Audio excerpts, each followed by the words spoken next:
బంగాళాఖాతంలో ఏర్పడిన ఈ వాయుగుండం ఏర్పడింది. ఆ వాయుగుండం వల్ల ఇప్పుడు మనకు ఆల్రెడీ తెలిసిందే, అధికారులు చెప్పినట్టుగానే భారీ వర్షాల నుంచి అతి భారీ వర్షాలు తెలంగాణలో నమోదయ్యాయి. ముఖ్యంగా ఏదైతే ఇప్పుడు తెలంగాణ వ్యాప్తంగా వర్షాలు పడుతూనే ఉన్నాయి. ముఖ్యంగా ఇక్కడ హైదరాబాద్ విషయానికి వచ్చే చిన్న వర్షానికే మొత్తం ఆగమాగమవుతుంది. అలాంటిది ఇక్కడ దాదాపు భారీ వర్షాలు పడడంతో ఇక్కడ మొత్తం మూసీ నది పరివాహక ప్రాంతాలన్నీ ఇప్పుడు జలమయమయ్యాయి, జల దిగ్బంధంలో ఉన్నాయి అని చెప్పుకోవాలి. ఎందుకు అనంటే నీళ్లు లోపలికి రావడం, వరద నీరు ఇంట్లోకి చేరడం వల్ల వాళ్ళు కమిటీ హాల్కి షిఫ్ట్ చేశారు. అంటే ఇంటిమేషన్ లేకపోవడం వల్ల ఈ దారుణం జరిగింది అని చెప్పేసి వాళ్ళు విమర్శ ఇస్తున్నారు. కానీ ఇక్కడ మనం మాట్లాడుకోవాల్సింది ఏంటి అంటే ఈ బ్రిడ్జ్ ఏదైతే ఉందో ఇది చాదర్ఘాట్ బ్రిడ్జ్. ఇక్కడ టెంపుల్ ఉంది, ఆ టెంపుల్కి పైన దాకా వాటర్ వచ్చాయి అంటే ఎంత దారుణంగా, ఎంత ప్రమాదకర స్థితిలో ఈ మూసీ నది ప్రవహించిందో మనం అర్థం చేసుకోవచ్చు. దాదాపు ఇది లాక్డౌన్ టైంలో ఇలా వర్షాలు వచ్చాయి. అయితే ఇప్పుడు ప్రస్తుతం ఇలా ఈ టైంలో ఇలా రావడం చాలా దారుణంగా మాట్లాడుకోవాలి. ఎందుకంటే మనం ఇంతకు ముందు ఇటు ఎంజీబీఎస్ బస్ స్టాప్ గురించి కూడా మనం ప్రత్యేకంగా మాట్లాడుకోవాలి. ఎంజీబీఎస్ బస్ స్టాప్లో కూడా దశాబ్దాలుగా ఎప్పుడు వాటర్ రాలేదు. అలాంటిది ఇప్పుడు వాటర్ వచ్చాయి అంటే వరద నీరు వచ్చి చేరడంతో అందరూ భయభ్రాంతులకు గురయ్యారని చెప్పాలి. అయితే ఇప్పుడు ముఖ్యంగా ప్రస్తుతం ఇక్కడ ఈ చాదర్ఘాట్ బ్రిడ్జ్ కావచ్చు, అటు ముసరంబాగ్ బ్రిడ్జ్ కావచ్చు, మొత్తానికి ఎక్కడికక్కడ ఇటు అంటే రోడ్లన్నీ నిలిచిపోవడం. ఇటు మనం చూడొచ్చు, ఇది మెయిన్ రోడ్డు. ఈ చాదర్ఘాట్ బ్రిడ్జ్ పైన మొత్తం బురదమయం అయిపోయింది. అంటే దాదాపు ఈరోజు సాయంత్రానికి ఈ వాటర్ నిలిచిపోవడం, ఎక్కడికక్కడ ఆగిపోవడం చూస్తూనే ఉన్నాము. आप बोलो इसके बारे में, कब हुआ, कब से पानी आया? ये कल यस्टरडे आफ्टरनून से हो रहा है। ये भी इससे पहले कब नहीं हुआ ना? 2020 में शायद हुआ था फ्लड जब आया था ना, जब हिट हुआ था ये एरिया भी। अब ये रिसेंटली ना बिना इन्फॉर्म करे ये गेट छोड़ दिए, सो ये पानी का फ्लो ज़्यादा होने से इसलिए अफेक्टेड होगा ये एरिया अभी तक। इंटीमेशन नहीं है इसका इधर, इसीलिए अफेक्टेड होगा। सडन गेट्स खोल दिया ना पानी का फ्लो हाई होने से। సో చూసారు కదా, అంటే మొత్తానికి అంటే ఏవైతే ఈ జంట జలాశయాలు ఉన్నాయో, రెండు జంట జలాశయాలు ఉస్మాన్ సాగర్, హిమాయత్ సాగర్, ఆ రెండు జలాశయాల నుంచి వెళ్ళి దాదాపు ఒక పక్క 12 గేట్లు, ఇంకో దగ్గర 9 గేట్లు వదలడంతో దాదాపు 35,000 క్యూసెక్కుల వాటర్ని వదిలారు జలమండలి. అయితే అధికారులు చెప్పిన విధంగానే ఇక్కడ అంటే కొంచెం ముందే ఇంటిమేషన్ ఇచ్చి ఉంటే అధికారులు ప్రజలకు ఎంతో ఉపయోగకరంగా ఉండేది. కానీ ఇక్కడ అలాంటి పరిస్థితులు లేకుండా పోయింది. అంటే ఎక్కడికక్కడ పనులు క్లియర్ చేస్తున్నప్పటికీ ఇవంతా క్లియర్ చేసే ప్రయత్నాలు అయితే అధికారులు చేస్తున్నారు. అలాగే ఇటు డిఆర్ఎఫ్ సిబ్బంది కావచ్చు, ట్రాఫిక్ సిబ్బంది కావచ్చు, జిహెచ్ఎంసీ సిబ్బంది కావచ్చు, ఎక్కడికక్కడ పనులు నిర్వహిస్తూనే ఉన్నారు. పైగా ఇది ఇప్పుడు ప్రమాదకర స్థితిలో మారింది కాబట్టి మొత్తానికి ఇక్కడ బ్రిడ్జ్ మొత్తం క్లోజ్ చేయడమే కాకుండా ఇప్పుడు వాటర్ లోపలికి వచ్చే పరిస్థితుల్లో ఉన్నప్పుడు ఇవన్నీ ఇప్పుడు క్లియర్ చేయడానికి ప్రయత్నాలు అయితే జరుగుతున్నాయి.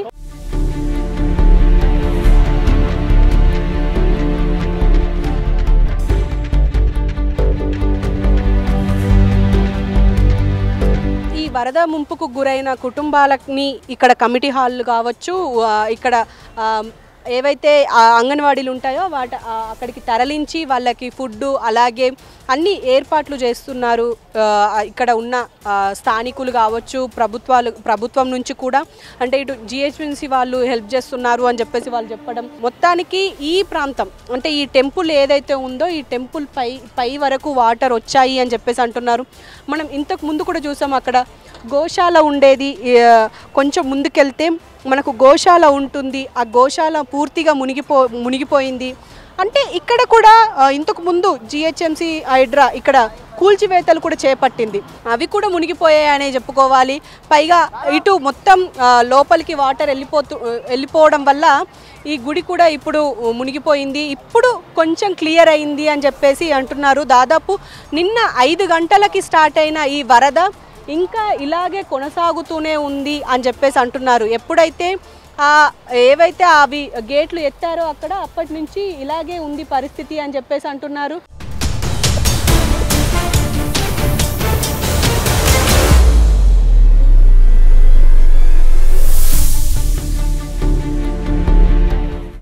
उसका नुकसान हो गया। कोई पार्टी वाला आगे पूछा नहीं, कुछ भी नहीं, खाने को नहीं, पीने को नहीं, पूरा खराब हो गया। पूरा पूरे बस्ती में पानी घुस गया।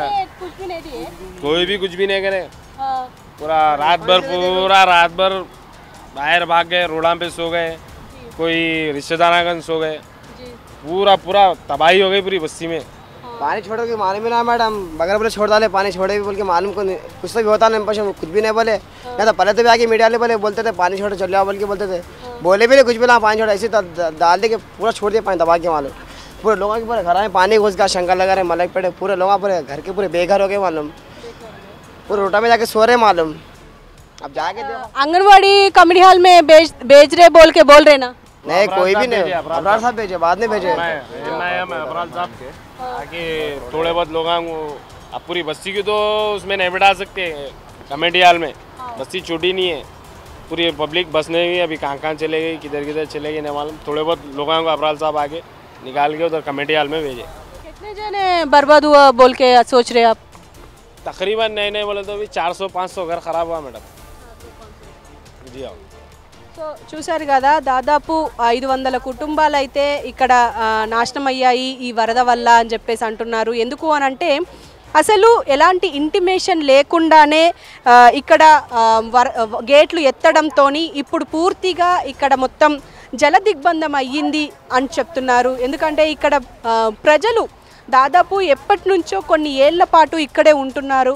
సో వాళ్ళకి ఎప్పటికప్పుడు ఇంటిమేషన్ ఇవ్వడం వల్ల వాళ్ళు అలర్ట్ అవుతూ ఉంటారు. కానీ ఈసారి ఏమైందంటే ముందుగా అలర్ట్ ఇవ్వకుండా, ఇంటిమేషన్ లేకుండా ఇలా గేట్లు ఎత్తేయడంతో ఇప్పుడు ఇంత దారుణం జరిగింది అని చెప్పేసి వీళ్ళంతా బాధపడుతున్నారు. అయితే ఇందులో కొంతమందికి ఇక్కడ కమిటీ హాల్లో అంగన్వాడీల్లో కొంచెం షెల్టర్స్ ఇచ్చినప్పటికీ ఇంకొంతమంది బయటికి అంటే దూర ప్రాంతాలకు వెళ్ళి ఉండిపోతున్నారు. ఎందుకంటే ఇక్కడ వాళ్ళకు ఎక్కడ నిలవలేని పరిస్థితి, తిండి కూడా అంతగా దొరకట్లేదు అని ఇక్కడ ఆరోపిస్తూ ఉన్నారు.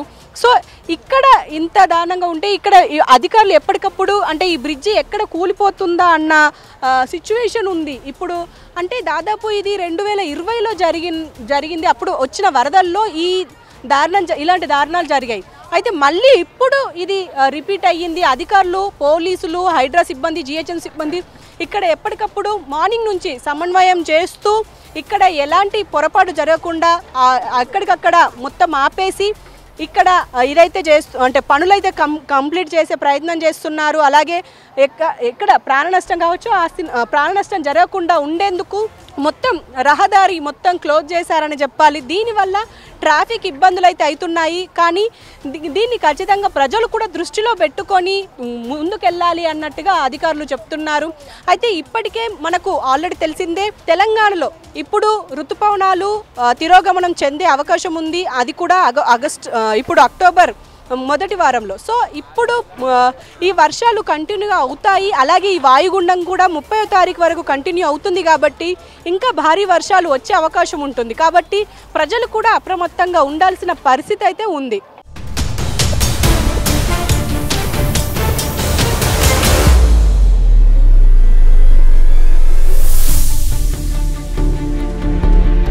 సార్ మీ పేరు? తిలక్ సింగ్ అండి నా పేరు. తిలక్ సింగ్ గారు, మీరు ఎప్పటి నుంచి ఉంటున్నారు ఇక్కడ? ఇది మా తాత ముత్తాత నుంచి ఉందండి, మా పట్టలాండ్స్ అన్నీ ఇవి అన్నీ. అయితే మేము అప్పటి నుంచి ఉన్నాం, చిన్నప్పటి నుంచి ఉంటాము, కూరగాయలు గిట్ట అలుకుతాము. అయితే అప్పటి నుంచి ఇంత ఫ్లడ్ ఎప్పుడు రాలేదు. ఏడాదికి ఒకసారి వస్తుండే, కానీ చిన్నగా వస్తుండే వెళ్ళిపోతుండే. కానీ ఫస్ట్ టైం వచ్చింది ఇంత. అందువల్ల మొత్తం లాస్ అయింది. మా చెట్లు అన్నీ పోయినాయి, కూరగాయలు పోయినాయి. ఇంకా ఇక్కడ ఒక షాప్ ఉండే, నర్సరీ షాప్ ఉండే, సిరమిక్ పాట్ షాప్ ఉండే, అదంతా వెళ్ళిపోయిందండి. దాదాపు నాకు 2.5-3 లక్షల దాకా లాస్ అయింది. ఇదే ఫస్ట్ టైం అని మీరు ఎట్లా అంటే మీరు ఎప్పటి నుంచో ఉంటున్నారు కాబట్టి ఇట్లా అంటున్నారా, లేకపోతే ఇంతకు ముందు జరగలేదు? ఎందుకంటే 2020లో కూడా ఇలా అయ్యింది కదా. అయింది, కానీ అప్పుడు చిన్నగా వచ్చింది. అప్పుడు ఎట్లకి వెళ్ళిపోయింది, కొంచెం వచ్చింది, అంత లాస్ కాలేదు. అప్పుడు వాళ్ళు ఉన్నప్పుడు కొంచెం ఇడిచేసి తక్కువ చేసి అయిపోయింది. ఈసారి ఏం చేశారని ఒకటేసారి ఇడిచిపెట్టారు. ఆ ఇడిచిపెట్టంగానే ఇట్లా అయింది, లేకుంటే ఇట్లా కాకపోతుండే. అంటే ఇంటిమేషన్ ఏం లేదా సార్ మీకు? ఇంటిమేషన్ నిన్న 4 గంటలకల్లా పిఎస్ నుంచి వచ్చారండి కాచిగూడ. సార్ ఏం చెప్పారంటే 4-6 గేట్లు ఇప్పుతున్నారు, జాగ్రత్తగా ఉండని చెప్పారు. అయితే 4-6 చెప్తున్నారు కదా అని మేము ఊహించుకున్నాం. తర్వాత చేస్తే మా దోస్తులు గిట్ట అంతా ఫోన్ చేస్తున్నారు, అరే 10-12 దర్వాజే खोल रहा करते, उससे ज़्यादा खोल रहा करते, कुछ వేతో నికాలో. అప్పటిదాకా మా మూకాల దాకా వచ్చేసిందండి. అయితే అయినా కానీ కొంచెం సామాన్ తీసినాం. ఇది ఉండేది ఇల్లండి, మా ఫ్యామిలీ ఉంటుంది ఇంట్లో. అయితే కొంచెం ఒక ట్రాలీ సామాన్ తీసుకొని మా పక్క ఇంట్లోకి వెళ్ళిపోయినాం, మా మొత్తం చుట్టాల దగ్గర వెళ్ళిపోయినాం. మిగతా సామాన్ అట్లానే ఉంది. ఈ సిరామిక్ షాప్ ఉండే మాది, ఆ సిరామిక్ షాప్ మొత్తం కొట్టుకుపోయిందండి. ఈ అన్ని గుడిసెలంతా ఇల్లు అంతా పోయింది, చాలా ప్రాబ్లం అయిందండి. అయితే మాకేం లాస్ అయితే ఏం కాలేదనుకోండి, మేము పక్కకి వెళ్ళిపోయినాం అప్పటిదాకా. అయితే మా జీవితంలో చూసేది ఇప్పటిదాకా చూడలేదండి. ఇంత మేము పుట్టి పెరిగిందంతా ఇక్కడనే. చిన్నగా ఉన్నప్పుడు కూడా ఇంత పెద్దగా రాలేదు. అప్పుడు చిన్నగా వస్తుండే వెళ్ళిపోతుండే, కానీ ఫస్ట్ టైం ఇది ఇంతవరకు వచ్చింది. ఆర్ ఇన్ని గంటలు, కనీసం 26 గంటల దాకా నడిచిందండి ఇది. అప్పుడు వస్తే 5 గంటలు 6 గంటలు 8 గంటలు, దాదాపు 12 hours. పొద్దుగాల ఆడిస్తే సాయంత్రం దాకా, సాయంత్రం ఆడిస్తే పొద్దు దాకా తగ్గిపోతుండే. కానీ ఇప్పుడు 25-26 hours కంటే ఎక్కువ వచ్చింది. చాలా లాస్ అయింది ఇప్పుడు. మాకి అయింది, ఇంకా చాలా మందికి. అంతా చైన్ అంతా పాడైపోయిందండి. చైన్ పాడైపోయింది, షాప్స్ అన్నీ పాడైపోయినాయి. చాలా ప్రాబ్లం అయింది. ఇప్పుడు అంతా సెట్ చేయాలంటే మాకు చాలా బాధ అవుతుంది. అంటే ఇన్ని రోజులు రాలేదు కాబట్టి ఓకే, కానీ ఇంటిమేషన్ ప్రతిసారి ఇచ్చేవాళ్ళ? ప్రతిసారి వచ్చి సీటీలు కొడుతుంటారండి. పానీ చూడరా బాహర్ చలియా అంటే మేము వెళ్ళిపోయి పైన కూర్చుంటుండే. అయితే అప్పుడు చూస్తుండే మంచిగా, ఇక్కడ దాకా వచ్చింది అక్కడ దాకా వచ్చి చూసి వెళ్ళిపోతుండే. అది 12 hours 10 hours, దాని తర్వాత ఉండకపోతుండే. ఈసారి సిటీ కూడా కొట్టలేదు. పొయ్యేస్ నుంచి వచ్చారండి కాచి కూడా. వారు చెప్పారు 5-6 గేట్లు చెప్తున్నారని చెప్పారు. సరే అనుకున్నాం మేము, కానీ ఎంత వస్తుందని అనుకోలేదు మేము. అంటే ఇప్పుడు ఇది ఎఫ్టీఎల్ రేంజ్లోకి రాదా? ఎందుకంటే అటు సైడ్ మొత్తం ఇల్లులన్నీ కూల్చేశారు. మనం గుర్తు చేసుకుంటే దాదాపు 1 year అవుతుంది అనుకుంటా, నాకు తెలిసి దగ్గర హైడ్రా నుంచి వచ్చి మొత్తం అక్కడ కూల్చేశారు. మరి ఇలా ఈ ప్రాంతాన్ని మీకు ఏమి ఇంటిమేషన్ ఏం లేదా? ఇంటిమేషన్ కాదండి, ఇక్కడ ఇల్లు ఏం లేదు. ఇది అగ్రికల్చర్ ల్యాండ్ కదండి. అయితే అట్లనే ఓపెన్ ఉంది. అయితే మేము ఉండడానికి ఇది మా గెస్ట్ హౌస్ లాగా పెట్టుకొని हम देखभाल करने के लिए रखे, समझो रह के हम फैमिली यहीं रह के देखभाल कर लेते। क्यों तो रात में पी के खा के जाने वाले भोजन आते, चोरियाँ वोरियाँ होते बोल के हम लोग क्या करते, यहाँ एक रूम बना लेके मेरा फैमिली हम यहीं रहते। हमारा फैमिली बहुत बड़ा, 5 लोग हैं हमारे पूरे यहाँ, 5 जनों का फैमिली है, 25-30 लोग हैं हमारे पूरे फैमिली में। तो मैं और हमारा छोटा भाई 2 जने यहीं रहते। तो यहाँ रह के जरा देखभाल कर लेते, కాపలా కాసుకుంటూ. ఇప్పుడు కూరగాయలకి టాల్కలేం అవుతలేదు, అందు గురించి చిన్న షాప్ పెట్టుకొని కూర్చున్నాం रोजमर्रा की ज़िंदगी चलने के लिए। अब वो भी नहीं है जैसा हो गया हमारे को ऐसा। पहले कभी भी इतना नहीं हुआ, थोड़ा थोड़ा होता था चल जाता, मगर अभी ये बार बहुत लॉस हो गया। कुछ ख्वाहिश है क्या गवर्नमेंट से? ख्वाहिश क्या करना मैडम, वो लोग क्या देते क्या नहीं देते नहीं मालूम। अब इतना बोल रहे तो देते वो लोग, खाली बोलते हम दिए बोलते मगर देते नहीं। अब मेरा इतना नुकसान 2.5 से 3 लाख का नुकसान हुआ, कोई भी नहीं बोलता। अभी तक कोई आके पूछा नहीं, करा नहीं, क्या हुआ कैसा हुआ।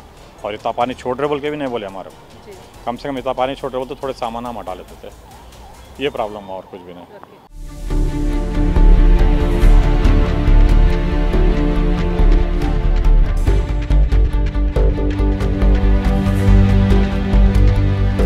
ఇక్కడ రిహాబిలిటేషన్ సెంటర్ కింద ఇప్పుడు ఇక్కడ మనకు అంగన్వాడీ కేంద్రం దగ్గర ఉంచారు. అయితే వాళ్ళని కూడా మాట్లాడించే ప్రయత్నం చేద్దాం. ఎందుకంటే ఇప్పుడు వాళ్ళు ఎన్నో ఏళ్ళుగా ఇక్కడే ఉంటున్నారు, ఎంతో అంటే పనులు చేసుకుంటున్నారు, వీళ్ళకి ఎలాంటి సౌకర్యాలు కల్పించారు అన్నది తెలుసుకుందాం. कब से रह रहे मूसरम नगर? नहीं, मूसा नगर रही है, चदरघाट मूसा नगर से। हम वो जमाने से रह रहे, माँ पानी आ रहा, घरों में घुस जा रहा, साल को परेशानी हो जा रही है हम लोगों को। कुछ भी रेवंत रेड्डी साहब कुछ भी हमारे को हेल्प कर रहे तो हम कहीं भी रह जाते, हम किराया नहीं दे सकते अम्मा कहीं भी जाके, वो मजबूरी। अब देखो हम एक कपड़े पे एक जोड़े पे निकल के आ गए हम। अब वो मुझे इधर खाना होने का हमारे को दे रही, म्यूनसिपल वाली भिजा दे रही, बलाला साहब भी हमारे खाने का दे रही, ऐसा और कुछ भी नहीं। बच्चे पूरे रोडों पे फिर रहे हमारे कने, कोई देखने वाले नहीं है। अब क्या करना, मच्छर मक्खी में रह रहे, क्या करेंगे हमारा घर दार कुछ भी। कब रियलाइज हुआ पानी आ रहे बोल के? नहीं एलर्स तो अभी नहीं मालूम हुआ, ज़रा पे मालूम हो गया हमारे को ऐसा। रात में आया पानी? कल 5 बजे से शुरू होगा वहाँ पानी, नहीं मालूम हुआ हमारे को। एकदम हम एक जोड़े से निकल गए पूरे, और इतना परेशान हो गए हम एकदम। क्या बात है, हमारे घर के बाजू मौता हो गई थी।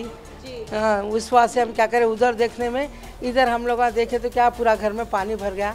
एक जोड़े से बाहर आ गए हम, आंग के जोड़े से कुछ भी नहीं लिए हम वहाँ। सब हमारा अंदर पूरा पानी में चलेगा, दरवाज़ा टूट के हमारा पूरा सामान उधर पीछे के जो किचन का रूम रहता ना उसमें का पूरा सामान चलेगा हमारा। घर में कौन कौन रहते हैं? कितने? 5 जने रहते अम्मा हमारे घर में, मैं हमारी बहू हमारा बच्चा। एक बच्चे का देहांत हो गया है, इस वजह से हम परेशान है। हमारा बच्चा मर गया, बेवा है हम लोग। हमें भी रंडा मुंडा ఉన్నది పిల్ల, మా కోడలు, అందుకనే ఎప్పుడు అదే ఉన్నాం మేము।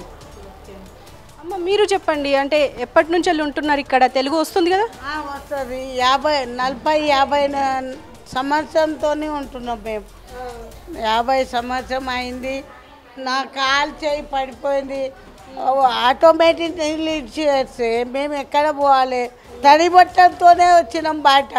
బాసన్న ఇది అంగన్వాడీలో పడుకుంటున్నాం. అది కూడా బట్టలు లేవు, ఏం లేవు. అట్లా లైట్ కూడా ఇప్పుడే వచ్చింది. నీళ్ళు వచ్చినప్పటి సంది లైట్ ఇవ్వాలనే వచ్చింది. కోడలు ఉంది, 2 కొడుకులు ఉంటారు. అసలు అంటే ఇన్ని సంవత్సరాల నుంచి వెళ్ళి ప్రతిసారి మూసీ నది దగ్గర నీళ్ళు వస్తున్నాయి కదా, మరి ప్రభుత్వానికి ఏం మాట్లాడలేదు? ఈయనే గవర్నమెంట్ మాకు దూరం ఇస్తే మాకు నడవదు. చిన్న పెద్ద కాలుతోనే కాళ్ళు చేయి పడిపోయింది ఉంది. అది పెద్ద ఇల్లు ఇస్తే మాకు నడవదు కదా. మాకు మీద రానికే రాదు.